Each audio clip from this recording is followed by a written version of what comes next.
Hi hello ദേ ഇങ്ങോട്ടൊന്ന് നോക്കിയത് രാവിലത്തെ ഒരു ചെറിയൊരു വീഡിയോ ആണ് കേട്ടോ. അപ്പോൾ എണീറ്റ് വന്നപ്പോൾ അടുക്കളയിൽ നോക്കിയപ്പോൾ കേബേജ് അച്ചവിടെ കഴുകി വെച്ചിട്ടുണ്ട്. അതിന് പോയി ഉപ്പേരി ഉണ്ടാക്കണം. അമ്മ അത് അടുപ്പത്ത് മീൻ കറി വെക്കുന്നുണ്ട്. അപ്പോൾ കേബേജ് ഞാൻ വേഗം പോയിട്ട് ഇവിടെ സിമ്പിളായിട്ടുള്ള ഉപ്പേരി എല്ലാവർക്കും ഇഷ്ടം, പച്ചമുളകൊക്കെ കയറിയിട്ടിട്ടില്ല, അങ്ങനെ തന്നെ ഉപ്പേരി ഉണ്ടാക്കിയിട്ടുണ്ട്.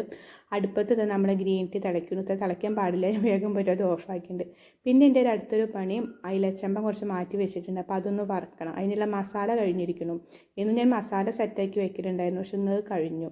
ഞാൻ അങ്ങനെ കേട്ടോ മീൻ വറുക്കും. ഞാൻ ഇവിടെ കല്യാണം കഴിഞ്ഞ് വന്ന സമയത്തൊക്കെ ഇവരൊക്കെ സാധാ മുളക് പൊടിയും മഞ്ഞൾപ്പൊടി ഇട്ടിട്ട് വെളുത്തുള്ളിയും ചുവന്നുള്ളിയും കുത്തി അതിൻ്റെ മേലെ ജസ്റ്റ് ഒന്ന് ചതച്ചിട്ടിട്ട് മീൻ വറുക്കുക ചെയ്യുക. പക്ഷെ എനിക്ക് ആ ഒരു ടേസ്റ്റേക്ക് അത്ര ഇഷ്ടപ്പെടാറുണ്ടാവില്ല, കാരണം എൻ്റെ വീട്ടിൽ അങ്ങനെ അല്ലായിരുന്നു വറുക്കുക. ഇങ്ങനെ നമ്മൾ ഇങ്ങനെയായിട്ട് ഉണ്ടാക്കുക, കുറച്ച് ഇഞ്ചിയും വെളുത്തുള്ളിയും ചുവന്നുള്ളിയും പിന്നെ കുരുമുളകും പെരുംജീരകവും വേപ്പിൻതലയൊക്കെ ഇട്ടിട്ട് ഞാൻ കുറച്ച് മസാല ഇങ്ങനെ ഉണ്ടാക്കി വെക്കും. ആ മസാലയിൽ കൂടെ പിന്നെ നമ്മൾ മീനിൽ മറ്റു മുളക് പൊടി മഞ്ഞൾപ്പൊടിയൊക്കെ ഇട്ടിട്ട് ഇങ്ങനെ മീൻ വറുക്കണതാട്ടോ എനിക്ക് കൂടുതൽ ഇഷ്ടം ഉണ്ടാവാറ്. അപ്പോൾ ഞാനിപ്പോൾ ഇവിടെ വന്നതിന് ശേഷം ഇപ്പോൾ ഞാനും ഇങ്ങനെ ചെയ്യാറ്. ആദ്യം ഇവർക്ക് അത്ര ഒരു ഇഷ്ടം ഉണ്ടായിരുന്നില്ല, പക്ഷേ ഇപ്പം ഞാൻ അങ്ങനെ ഉണ്ടാക്കി ഇവർക്കും ഇങ്ങനെ മീൻ വറുക്കുന്നത് ഇവർക്കും ഭയങ്കര ഇഷ്ടം കേട്ടോ.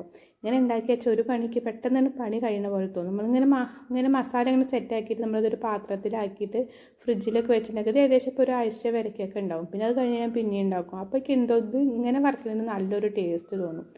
അപ്പോൾ അതിൻ്റെ ആ മീനിൻ്റെ ആ പൊടിയൊക്കെ കൂടി കഴിക്കാൻ തന്നെ ചോറൊക്കെ കഴിക്കാൻ ഭയങ്കര ഒരു ടേസ്റ്റാട്ടോ. അപ്പോൾ നമ്മളിവിടെ അയിലച്ചമ്പ ഇവിടെ കഴുകി വൃത്തിയാക്കിയിട്ടുണ്ട്. അതിലേക്ക് നമ്മളുണ്ടാക്കിയ മസാല ഇടുന്നുണ്ട്. പിന്നെ ഞാൻ മുളക് പൊടി ഇടുന്നുണ്ട്, മഞ്ഞൾപ്പൊടി, മല്ലിപ്പൊടി, കുറച്ച് വെളിച്ചെണ്ണ ഒഴിക്കുന്നുണ്ട്, പിന്നെ കുറച്ച് സുറുക്ക് ഒഴിച്ചിട്ട് ഉപ്പൊക്കെ ഇട്ടിട്ട് നന്നായിട്ട് തിരുമ്പിയിട്ട് ഒരു 5-10 മിനിറ്റ് ഞാൻ ഫ്രിഡ്ജിൽ അടച്ച് വെക്കും. അപ്പോഴേക്കും അതൊന്ന് സെറ്റാവും. എന്നിട്ടാണ് ഞാൻ അടുത്ത് വറക്കൽ കേട്ടോ. ചില സമയത്ത് ഞാൻ കോൺഫ്ലവർ ഇടലുണ്ട്. ഇന്നിപ്പോൾ വീഡിയോയിൽ കോൺഫ്ലവർ ഇട്ടിട്ടില്ല. പിന്നെ വെളിച്ചെണ്ണയും സുറുക്കിയും ഞാൻ ഇതിൽ ഒഴിച്ചിട്ടുണ്ടായിരുന്നു, അത് വീഡിയോ എടുക്കാൻ വിട്ടുപോയിട്ടുണ്ടായിരുന്നു. അങ്ങനെ കുറച്ച് മിസ്റ്റേക്ക് ഉണ്ട്. പക്ഷേ ഇങ്ങനെ മീൻ വറുത്ത് കഴിക്കുമ്പോൾ നല്ലൊരു നല്ലൊരു ടേസ്റ്റാണ്. അത്യാവശ്യം നല്ല എരിവും പുളിയൊക്കെ ആയിട്ടുള്ളത്. മല്ലിപ്പൊടി ഞാൻ ഈ അടുത്ത കാലത്തോട്ടാ കുറച്ച് ഇടാൻ തുടങ്ങിയത്. അപ്പോൾ അതിട്ടപ്പോൾ പ്രത്യേക ഒരു ടേസ്റ്റ് തോന്നിയിട്ടുണ്ടായിരുന്നു. അതാണ് ഇപ്പോൾ എന്നും ഇടലുണ്ട്. അത് നമ്മൾ പാനൊക്കെ അടുപ്പത്ത് വെച്ച് മീനൊക്കെ ഇവിടെ ഫ്രൈ ചെയ്യണം. മീൻ ഫ്രൈ ചെയ്യുന്നത് ഏട്ടനാട്ടോ. അടുക്കളയിൽ 100 പണിയുള്ള കാരണം അത് മൂപ്പരാൾ ചെയ്യാൻ എന്നെ ഹെൽപ്പ് ചെയ്യും.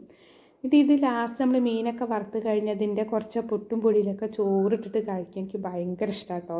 അങ്ങനെ കഴിക്കുന്ന ആരെങ്കിലുമൊക്കെ ഉണ്ടോ? അങ്ങനെ നമ്മൾ മീനൊക്കെ ഇവിടെ ഏകദേശം സെറ്റായിട്ട് ഇതിൻ്റെ ഒരു കഷ്ണം മീനും ചോറും മാത്രം കഴിക്കാൻ തന്നെ എനിക്ക് ഭയങ്കര ഇഷ്ടം. അങ്ങനെ കഴിക്കുന്ന ആരെങ്കിലും ഉണ്ടോ? അപ്പോൾ ചൂടായിട്ട് തന്നെ അപ്പം മീനൊക്കെ വേറെ പാത്രത്തേക്ക് മാറ്റി വെച്ചിട്ടുണ്ട്. എന്നിട്ട് ഞാൻ എൻ്റെ ഫേവറേറ്റ് ആയിട്ടുള്ള മീൻ വറുത്തതും ചോറും മാത്രം ഇങ്ങനെ കഴിക്കാൻ ഭയങ്കര ഇഷ്ടമാണ്. അപ്പോൾ അത് കഴിക്കുകയാണ്.